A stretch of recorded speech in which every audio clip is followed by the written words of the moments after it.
Saudara, sejumlah warga binaan pemasyarakatan Rumah Tahanan Kelas 2B Banda Aceh berharap pemerintah memperhatikan kehidupan mereka. Memberikan bekal keterampilan merupakan bekal yang dibutuhkan sehingga rutan maupun lapas tak sekedar tempat bagi pelaku kejahatan.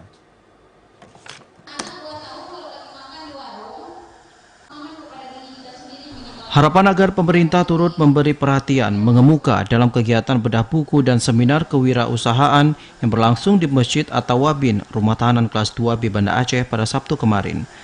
Selain 71 perwakilan warga binaan, diskusi menghadirkan pengusaha jasa boga serta pegiat gemar membaca Aceh. Diskusi ini merupakan langkah awal dari rencana pengaktifan kembali unit produksi rutan yang vakum sejak pandemi COVID-19. Kevakuman dinilai telah meningkatkan kejenuhan serta stres warga binaan, sehingga memicu terjadinya gangguan ketertiban dan keamanan di dalam rutan.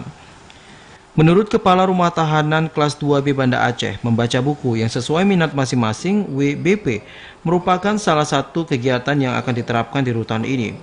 Tidak hanya itu, WBP juga akan dibekali keterampilan, salah satunya di bidang jasa boga. Kita harus membuat mereka untuk lebih produktif di dalam, sehingga mereka cuma berpikir bagaimana saya ke depannya itu harus lebih maju, bukan malah lebih mundur.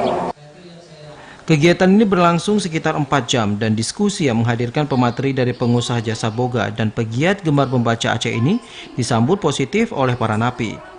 Sebelumnya pihak rutan juga menandatangani nota kerjasama sebagai tanda dimulainya kegiatan gemar membaca dan pemberian keterampilan kepada napi di rutan ini. Dari Aceh Besar, Arman Konadi, TVRI melaporkan.